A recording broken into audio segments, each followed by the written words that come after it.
Hello friends, welcome to our channel. இன்றைக்கி நம்ம வீடியோவில் ஒரு சூப்பரான லஞ்ச் பாக்ஸ் ரெசிபி தாங்க பார்க்க போகிறோம்.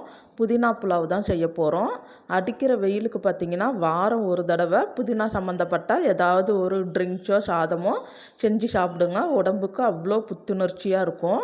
இது எப்படி செய்யலான்றதை வாங்க வீடியோக்குள்ளார போய் பார்க்கலாம்.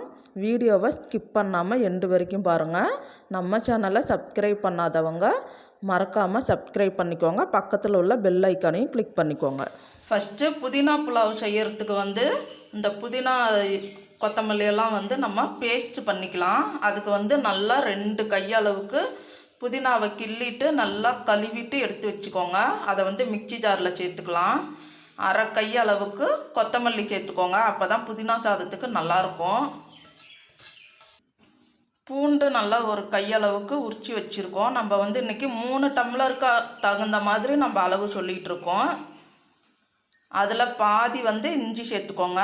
அரை கையளவுக்கு இஞ்சி, ஒரு 4 பச்சை மிளகாய் மட்டும் இதில் போட்டு அரைச்சிக்கலாம். ஒரு பட்டை, 2 ஏலக்காய், 3 லவங்கம், இது எல்லாமே கொஞ்சமாக தண்ணி ஊற்றிட்டு நம்ம பேஸ்ட் மாதிரி அரைச்சி எடுத்துக்கலாம்.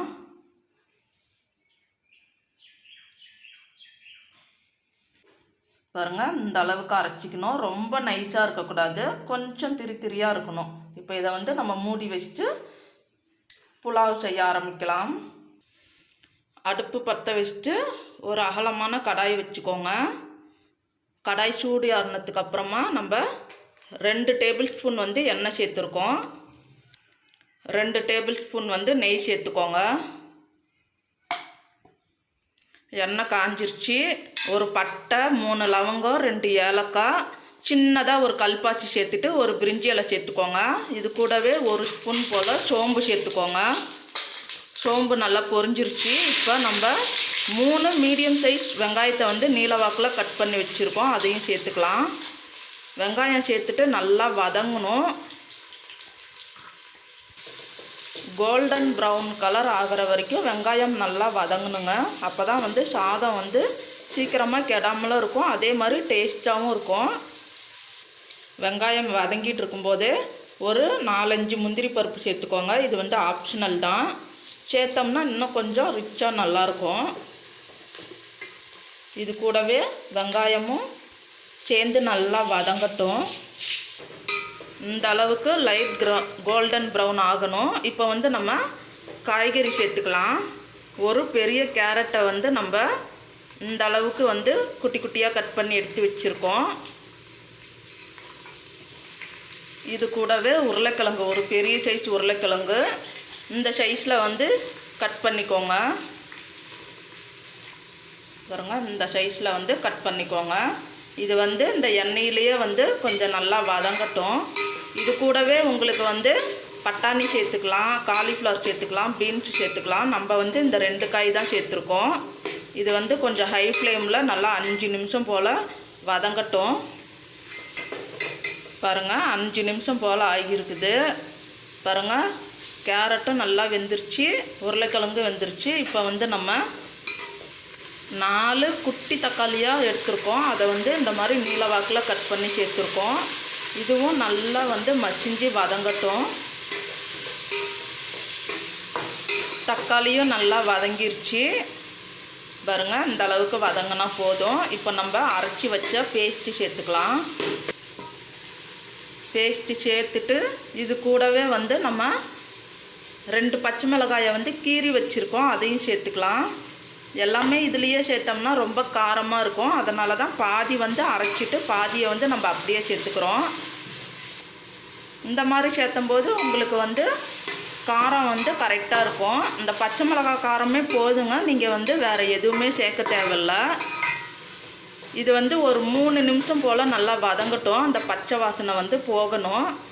கொஞ்சம் லைட்டாக எண்ணெய் திரிஞ்சு வரும், அது வரைக்கும் நம்ம வதக்கிக்கலாம்.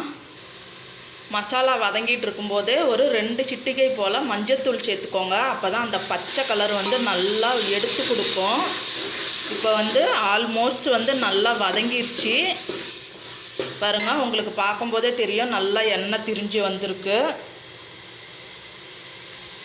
பச்சை வாசனையும் போயிடுச்சு. நம்ம வந்து தண்ணி வந்து அளந்து வச்சுருக்கோம். நம்ம இன்றைக்கி நார்மல் ரைஸ் தான், 3 டம்ளருக்கு 6 டம்ளர் வந்து நம்ம தண்ணி எடுத்து வச்சுருக்கோம். நீங்கள் பாஸ்மதி ரைஸ் சேர்க்குற மாதிரிக்கு இருந்துச்சுன்னா 1க்கு 1.5 விதமாக சேர்த்துக்கோங்க. நார்மல் ரைஸ்க்கு வந்து 1க்கு 2 சேர்த்தா தான் நம்மளுக்கு வந்து கரெக்டாக இருக்கும். தண்ணி ஊற்றின உடனே நம்ம உப்பு சேர்த்துக்கலாம்.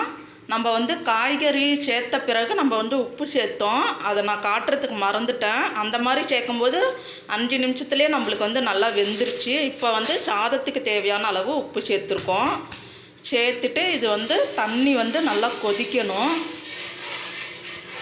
அதுக்கப்புறமா தான் நம்ம வந்து அரிசி சேர்க்கணும். மூடி வச்சுருவோம். தண்ணி வந்து கொதிச்சதுக்கப்புறமா நம்ம பார்க்கலாம். தண்ணி கொதிஞ்சிருச்சு. இப்போ நம்ம ஓப்பன் பண்ணிக்கலாம். பாருங்க, தண்ணி நல்லா கொதிக்குது. இப்போ நம்ம அரிசி சேர்த்துக்கலாம்.